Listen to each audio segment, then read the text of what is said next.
Και όχι μόνο του αστυνομικού τμήματος Κρίας Βρύσης. Καλησπερίζω από τα Γιαννιτσά τον Δημήτρη τον Τζουφλίδη, τον καλό συνάδελφο. Καλησπέρα. Καλησπέρα, Λάζαρε. Λοιπόν, θα ξεκινήσουμε βεβαίως. Καταρχήν, εγώ θα ρωτήσω πρώτον πόσα τμήματα καταργούνται στο νομό Πέλλας. Και από εκεί και πέρα θα μας μεταφέρεις για τις αντιδράσεις των κατοίκων της Κρίας Βρύσης, το οποίο είναι ένα τμήμα που είναι αρκετά ενεργό και έχει και επιτυχίες. Ορίστε. Καταρχήν να πούμε, Λάζαρο, ότι στην περιοχή, στην περιφερειακή ενότητα Πέλλας καταργείται ένα τμήμα, ένα αστυνομικό τμήμα, αυτό της Κρίας Βρύσης, όπως προανέφερες, και υποβιβάζεται ένα άλλο αστυνομικό τμήμα σε αστυνομικό σταθμό, αυτό της Άρνισσας. Πρέπει να πούμε ότι αυτό που προκαλεί εντύπωση είναι ότι δεν μπορεί να φιγουράρουν οι επιτυχίες του αστυνομικού τμήματος της Κρίας Βρύσης σε πρωτοσέλιδα εφημερίδων και αυτό το τμήμα και αυτή η περιοχή, αν θέλεις, να τιμωρείται από κάποιους με αυτόν τον τρόπο, κλείνοντας το αστυνομικό τμήμα. Όταν λες τιμωρείται, τώρα για ποιο λόγο τιμωρείται?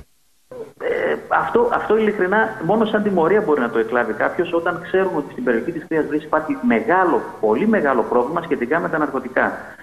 Αντιλαμβάνεσαι ότι την περασμένη εβδομάδα, πέρα από το φως της δημοσιότητας σε πρωτοσέλιδα εφημερίδων που είπα ότι είδαν οι συλλήψεις για το παράνομο αυτό νοθευμένο ελαιόλαδο, είχαμε 2 ακόμα περιπτώσεις με συλλήψεις ατόμων για ναρκωτικά στην περιοχή εδώ πέρα. Και η περιοχή μάλιστα έχει δώσει και θα λέγαμε και πολλές φορές και ένοπλες ληστείες.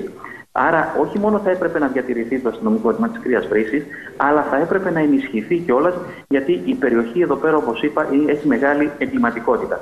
Πέρα από αυτό όμως να δούμε λίγο το σχεδιασμό, και γιατί οι κάτοικοι είναι πραγματικοί ανάστατοι εδώ στην περιοχή, γιατί πραγματικά χάνουν αυτό το αίσθημα της ασφάλειας το οποίο παρήχε το αστυνομικό τμήμα. Πρέπει να πούμε ότι και στα γειτονικά μέρη, όπως εδώ της Συμμαθίας, υπάρχουν δηλώσεις μάλιστα και δημοτικών συμβούλων, οι οποίοι έχουν δει το φως της δημοσιότητας, οι οποίοι λένε ότι οι κάτοικοι θα πάρουν τον νόμο στα χέρια τους. Εκεί βέβαια αναφέρονται για την ενδεχόμενη, όπως σχεδιάζεται μάλλον, κατάργηση του τμήματος ασφαλείας Νάουσας. Πρέπει να μείνουμε όμως στην Πέλλα και να το πούμε σε αυτό το σημείο ότι είναι μεγάλη απόσταση η οποία έχει να καλύψει κάποιος για να έρθει ένα περιπολικό από τα Γιαννιτσά. Είναι 21 χιλιόμετρα. Σε 21 χιλιόμετρα αντιλαμβάνεσαι, Λάζαρο, ότι πολλά μπορούν να γίνουν από την ειδοποίηση. Δυστυχώς, αγαπητοί συνάδελφοι, το αντιλαμβάνομαι. Δυστυχώς το αντιλαμβάνομαι. Δυστυχώς. Επίσης, πρέπει να σου πω σε ένα άλλο σημείο, μια άλλη παράμετρος, η οποία πραγματικά δεν έχει τεθεί από κανένα. Το ενδεχόμενο κλείσιμο του αστυνομικού τμήματος της Κρίας Βρύσης, στην ουσία, αποτελεί και κλείσιμο οικονομικό μαρασμό της Κρίας Βρύσης. Για ποιο λόγο? Δεν μπορείς να κλείνεις ένα αστυνομικό τμήμα τη στιγμή που στην περιοχή εδώ πέρα της Κρίας Βρύσης υπάρχουν 2 τράπεζες και ένα ταχυδρομείο. Πραγματικά δεν ξέρω με ποιον τρόπο έγινε ο σχεδιασμός, είτε από τη αστυνομική διεύθυνση Πέλλας, η οποία δεν ξέρω τι λέει για αυτό το θέμα και θα πρέπει σίγουρα να είναι αντίθετη, και να κλείνει ένα αστυνομικό τμήμα. Πραγματικά. Και κάτι άλλο, μια άλλη διάσταση, την οποία δεν έχει δοθεί από κάποιους, Λάζαρε. Ως γνωστόν, η κυβέρνηση ανέφερε ότι μέχρι το τέλος του 2016 θα ανοίξει τον Καλλικράτη και θα ανοίξει το χωροταξικό. Δηλαδή θα δημιουργηθούν νέοι δήμοι. Ένας από αυτούς τις προτάσεις και στις κινήσεις των κατοίκων είναι να δημιουργηθεί δήμος στην Κρία Βρύση.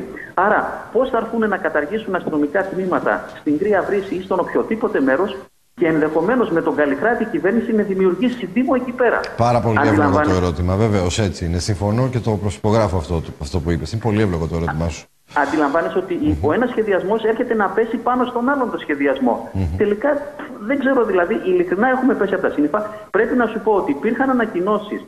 Το 2015 η Περιφερειακή Ενότητα και Αντιπεριφερειάρχης ο κ. Στοδωρίδης από το 2011 είχε κρούσει τον κόδωνα του κινδύνου.